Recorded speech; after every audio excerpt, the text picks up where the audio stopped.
Hi everybody, it's Bridget Lepore from the Center for Learning and Teaching. We are so excited to bring you our first online workshop. Now that we have 3 different campuses, we thought it was about time that we make sure that we have an online presence to go with our face-to-face training sessions. So just like in our training sessions, there is a companion website that has all the research that is marked on the slides, along with more information and more videos. And there is a workbook that you should have gotten an email, printed out, and have ready to work through our online workshop. So let's go ahead and begin. So for our first online workshop, we decided to go through grading policies. It's that time of the year when we start getting ready for the next semester, and thinking about how you're going to grade is definitely part of that process. So in this overview, we're going to talk about what your grading policy should contain, what the university expects, how grading policies can affect student learning. We're going to make some recommendations for grading systems to think about and decide on how you want to structure your grades, considerations about extra credit, and finally some strategies for a grading system to help your students achieve. So why don't we go ahead, jump in, make sure you got your pen and your workbook. Periodically, I'm going to ask you to pause and take a moment and fill things out just like we would in our face-to-face. So starting from the basics, what should your grading policy include? The university has rules on what we're expected to include in grading, and they include that we should have all major assignments and how they influence our final grades. So if you have a large paper or 2 exams or miscellaneous small assignments, they should be listed in your policy. You should list what you're measuring. Remember, the university does expect that your syllabus is very specific in listing what you're measuring in terms of the student learning objectives, and those should be called out clearly. For every major assignment, make sure that you align it with one of your learning objectives, if not more than one. Make sure that you're stating how you're going to handle late work or make-up work and missing work. Extra credit, if you know ahead of time that you're going to offer it, should be included on the syllabus. But of course, things do happen as you come up. So you may cover yourself by saying extra credit may be an option, or you may also say extra credit is never an option. And finally, make sure you include the support services on the campus. That's another requirement. So starting from the beginning, what are grades? Well, we know that grades are marks that we give students based on things that they give us. But really, grades are a communications tool. Grades provide focus. They give students something to focus on. This is where I should put my effort, is the message there. Motivation. Grades give students a reason to do work. There is motivation involved with getting information back from your faculty. Grades are a measurement of performance. How well am I doing? What do I know? Is a function of grades. Grades are also used for selecting students into specific programs or honors, into positions and jobs. They're also used for deciding who needs support. And many people use grades as a prediction of future achievement. What a student does in their first year writing course, in some ways can predict what they'll do in their sophomore level writing course. So grades are really important, and grades are often also used as a warning or a punishment. Something to think about there. Grades tell our students what's important to us. What is the grade telling your students? If you're using it as a warning or a punishment, you might want to think about the message it sends, because it's not just a mark in a book. It's a communications tool between you and your students, and between them and the rest of the world. 2 great things to read. Read the Gusky article, which is on the website, and Everybody's Got McKeechee's teaching tips. This is covered a few different places depending on the version you have. So I definitely recommend some reading there. So workbook time. Grab your workbook. Let's open it up to the first worksheet and grab your pen. So what do you plan on doing with your grades? The first column, write down what you want your students to know when they leave after the semester ends. As a result of the class they took with you, what should your students know? For each of these, how do they demonstrate it to you?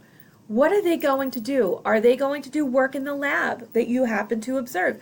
Are they going to write? Are they going to present? Are they going to build something? And how will you know if they master it? What are the indications of mastery and the levels of mastery? Take a moment and fill it out, and then you can play again. So now that you've got an idea of what you want your students to know or do as a result of your semester, let's talk about how we move them from focusing on letter grades to focusing on what they're learning. Two big ideas here. So the first thing, if you want your students to focus on learning, and we all do, we talk about this every professional development week. Oh, I wish they cared as much about learning as they cared about grades. Well, the first thing here is let's create a policy that's clear and descriptive. And it doesn't use behavior as a measure of learning. Let's not conflate the two.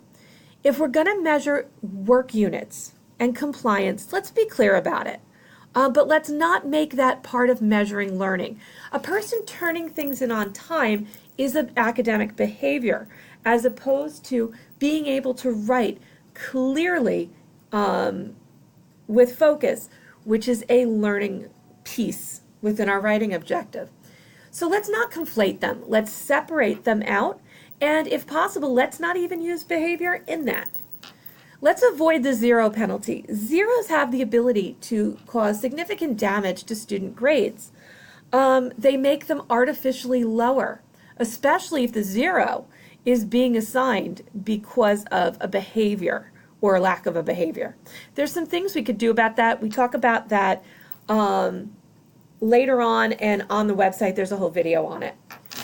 Okay, let's create a policy that focuses on what the student knows and can do as a result of the class, not what they know and do as a result of other classes or other parts of their lives, but specifically in your class. And let's separate out behavior if you want to include that, if that is part of your program's goals. Let's make sure it's its own separate grade so that they can see where it impacts and where it doesn't. Another thing you can do is change your classroom discussions to focus on learning and mastery. Avoid discussing grades. Don't talk about grades. Talk about measurements and mastery and learning. Refer to the standards that you want the students to meet as opposed to the units of work you want them to complete. Talk constantly about how are we doing in terms of writing clearly? How are we doing in terms of working with this calculation? Provide multiple consistent chances for students to prove mastery and learning so that one bad day doesn't undo 16 weeks of good work. And constantly use your work as a chance for feedback, not grades. Again, lots of research on the website. Take a look at it. So workbook time. How are you going to handle zeros? How do you make sure you're measuring objectives and learning, not behavior? What kind of language do you want to use? And how are you going to give students feedback? All right, pause and write. And we're back. So, recommendations for grading systems. You will find your department already has a published grading system that they expect you to at least to look at and know. If you plan on changing it, you want to have this conversation with your department, but a very quick overview of 4 systems. Normative grading I include in here because it gets discussed on campus, but I really don't know of anyone using it. Normative grading is when I take all of my students, I take their progress, and I plot it on a bell curve, a normal curve. The top 5% get A's, the bottom 5% get F's, and everyone else gets a B, C, or D, regardless of how they performed. Normative grading systems are not common here, so we'll leave it at that. Traditional points are common here. It's when you take your class and you assign 100 points they can earn, or 300 or 1,000 are the ones that you'll find here. Oftentimes in traditional points, people do include measurements of behavior in along with the work. It's measuring effort more so than learning, although many people try to make it do both. This is the one that your department may well have. So take a look at it, see how you think, and see if it's something you and your colleagues want to talk about. Minimum grading, and I discussed this in a video on the website in the unit. Minimum grading is when we reset the 0 point to a 50. It it means that we have less outlier grades, which does help with the statistics and making sure that they're actually measuring learning and performance, especially on students in the lower levels of performance. And finally, standards-based, which measures students against the standards we want them to demonstrate. So it's not about the work they do, but about whether they've exhibited mastery. And again, we have a whole video on this, so take a look. All right, let's pause. Here's some things to consider. How do others teach at your course grade? Is there a standard syllabus? Is there a grade policy? Do you want to look at minimum grading or standard-based grading? And what kind of department are you in? So go ahead, pause.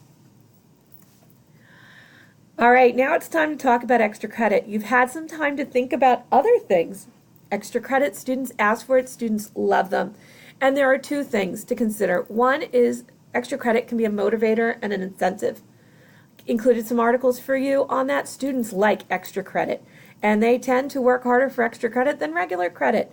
But there are some arguments against it, and I really urge you to look at the Pines article, which talks about that extra credit has some concerns. Is it fair? Does it cause slacking off and grade inflation? Is it a burden? Does it keep us from measuring what students know? Take a look at these articles and watch the video on extra credit before you go anywhere. Remember that students who need extra credit tend to be the least able to do it, and more quantity of D-level work should not equal a C. The quality of work is important, not the quantity. All right, workbook pages, go ahead and pause and fill it out. And we're back. We're almost to the end, guys, so hang in there. So strategies to help students achieve. If you want your students to do well, you need to know that they can and set up a process so that they can. Be clear with your students. Tell them what they're doing, how their performance is going to be measured, and why this is necessary. Provide frequent, predictable feedback. Focus your language on mastery and learning and not on work effort and grades. Communicate frequently, honestly, and encouragingly. Set your students up for success. You want to make sure that your students are capable, and your class is designed not so you get tons of Fs, but so students really can learn and do well with you. Remember, academic behavior is different than knowledge, skills, and mastery. Separate them in how you talk and grade, and focus on what you want for your students at the end of the course and teach to it. Have a syllabus that encourages, motivates, and supports learning and reflects your classroom and your teaching and your content. Your students can do really well with you. You just have to be clear. And the first place to do that is through a grading policy that is understandable, written clearly, and sets students up for success by measuring their mastery and rewarding their work. All right. Thank you for attending our first session. Make sure you take a look at the rest of the website. And as always, you can log into our website, you can give us a call, or stop in any one of our teaching and learning and teaching centers. Thanks. Have a great semester.